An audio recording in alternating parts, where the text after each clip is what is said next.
are finally talking about the issues at hand with the insurance companies trying to force us to use non-genuine imitation parts. So my opinion is that they're not the same, pure and simple. They're intentionally made cheap. I found myself in the past being told, here, put this on this car, and I go to bolt it on the vehicle and the hole is in the wrong spot. It's not there. It's too big. It's too small. And so as a commissioned auto body technician on those jobs when I was working for other people, other shops, they would give me these aftermarket parts or imitation parts. I wouldn't make money. I would be out there exposing myself to chemicals and dust and fumes only to fight to put on a part that isn't genuine and wouldn't even look right when it was done.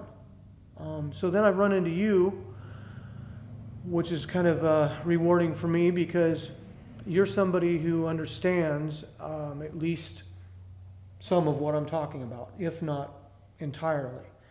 And my frustrations are, well, with these inferior parts, and your understanding of them is beyond mine in that the metals, you have knowledge of metals, like I guess the composition? I have some training in metallurgy, and I've been working in machine shops for around 55 years, roughly. Okay. And I'm self-employed with a machine shop, and I manufacture bullet molds. So metals of all kinds are crucial to me to understand them. And my first experience with metal working as a machinist was heat treatment and repair of auto body parts. No Dies kidding. for auto body parts. I That didn't was even my know that. Yeah, that was my business. Well, that's a surprise. My first training, several years I did that, and Wow. and in that I learned that it is crucial that the form follows exact, or the metal will actually rip while they're trying to form it. Interesting. And if it's even close to a rip, vibration will finish the job. Okay. Or if it stretches too far, it gets way too thin. Now the requirements of auto manufacturers, I knew a fellow who worked with the rolling mills. Okay. They demanded a tolerance of 2 10,000ths, less than half the thickness of saran wrap. That's how thick Boy. they insisted the thickness of the metal to be. Oh boy. Because if it increased 2 10,000ths more than they asked for, Okay. their cost could be millions of dollars, Wow. and the part's too heavy to stand the safety standards, Interesting. and whatever else was the reason. But I do know that was a tolerance they demanded. And Now- can I ask, Earl, when what year, let's say, for example, would that have Oh, been? this is historical. So I was back in the 70s. And now they're much more advanced, and it seems to me Oh, that the my. automobiles are much more technical in relation to like crumple zones and the airbag deployments and all that. That wasn't even around back then. No, back then, if the So- door shut on the car, it was good enough. There you go. They didn't care I too much. remember. And they were into like the, one that sticks in my mind is the 57 Chevy had these big fender humps, and really hard to draw them.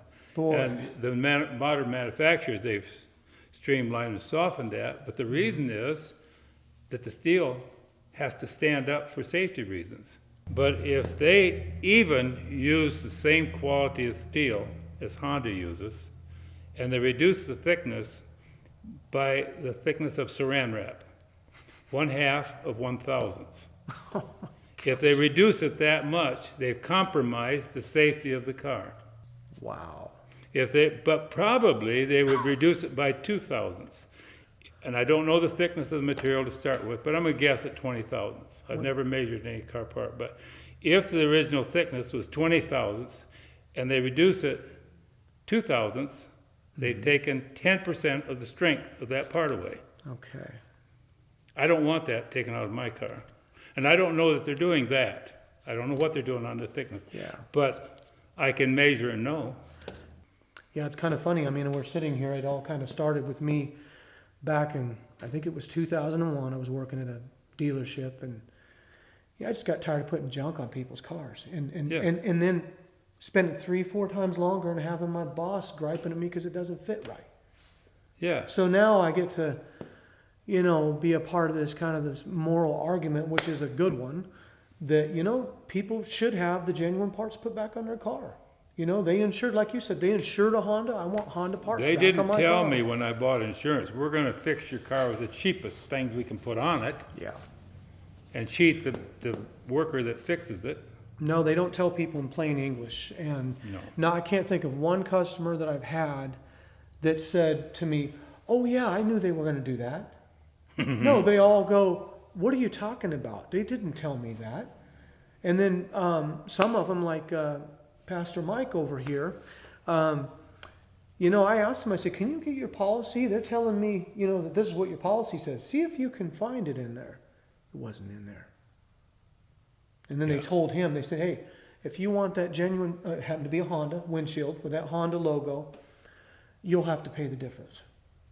So you know what I did? I bought that Honda genuine windshield, and that company to this day hasn't even finished paying me for the piece of glass, let alone the labor. And that's been years ago. Yeah. And according to our friend's friend George down south, they can't do that. Well, they did kind of the same with me. Yeah, I had the windshield broke. $1,000 deductible. Oh, you got $1,000 For an deductible $800 piece of for glass glass. breakage. Well, then why am I paying for glass breakage with $1,000 deductible? I don't have a piece of glass on the car that'll come close to that. I never thought of that, but that's a good point. So they're cheating me. If they're going to give it $1,000 deductible, I wouldn't have bought the glass breakage. Yeah. I never heard Yeah, of it. that's terrible. Wasn't in anything that I ever read. Now, I wonder, this is a whole nother discussion maybe for another person, but I've heard people say that they swear that the genuine glass is less brittle than the aftermarket. I don't know how a person could prove it, but I would assume that it could be proven if it's the case. It'd be fun to know. Yeah, it would be interesting to know that. I'll give you an example. If an older person, I'm gonna brag a little bit, but I do typically like when older customers tell me what their past experiences are with their cars. And this was an older customer named Phil. He lives out by Bonner Lake. And he had a broken windshield one time, and I asked him, I said, "You want genuine or non-genuine?" And Phil said, "You know, that aftermarket stuff," he says, "it just doesn't hold up the same." And so I believe Phil. I don't Can't doubt prove it him. at this point, but I No. do believe him. So Yeah. anyway. Yeah, the manufacturer of the car is the one that holds the liability, as far as I know. If There's they're something about that, I'm sure. If there's going to be a liability, they're going to be first to get hit with it, not the aftermarket supplier. Yeah, I think that's a fair statement. And also to expand on that, the way I understand it, the windshields, particularly nowadays with the modern cars, are a part of the structural integrity of the vehicle. Unlike in the 70s when they put them in with a rubber gasket, like Yeah. this old Chevy pickup here, for example. Those glued in pieces of glass are a part of the strength of the car. So if they roll over, or they get hit. Well, if you think about what an egg will stand, Mm-hmm. you know, it doesn't seem like the integrity of an eggshell as much. Yeah, if it was a But the form of it and the way things hit the car windshield, it's the same principle. The I guess it curve is. and the strength of that glass is phenomenal in what it'll add to the car.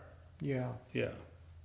I got locked out of my car and Uh-oh. tried to break the window out with a big rock. And I throwed that at least 10 times as hard as I could throw it and couldn't break that window out. Boy. That's a side window back. Which car? Was it the 17 or the 11? Or- No, that was a Buick Skylark. Wow. And it was the back window, small, and I thought it would be the cheapest to put it back. Makes sense. Because I was just going, middle of the night, cold, and I wanted in more than I wanted glass in there. And I couldn't break it. Man. I bet that was a genuine piece of glass, no doubt. Well, the car, yeah, I bought it near new, and it was original. Yeah, Huh. yeah. Yeah. It's amazing what the glass will withstand. We had a customer here about almost 4 months ago, Tom.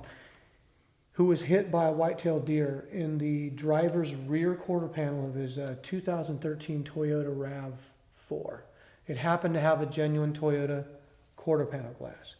He was hit so hard by that deer that it not only crushed the outer body panel, and the fuel inlet and the fuel cap, but it damaged the inside structure panel. And then on writing my estimate, I was looking it over real carefully, and I got to the rear glass and I saw a couple of scratches and a smudge right above the scratches. And I figured the scratches were the teeth of the deer. Literally scratched the windows that went down the side, and his nose left a big smudge mark right above the Wow. teeth. And so he kept that as kind of a souvenir after I repaired it. He said, "Can I have that?" I said, "Yeah, you can have that." I wanted to keep it actually, but Boy, so I think it would be fair to assume that if that wasn't the Toyota glass, that window might have broken too, and Yeah. occupants could have been hit and whatnot. But anyway.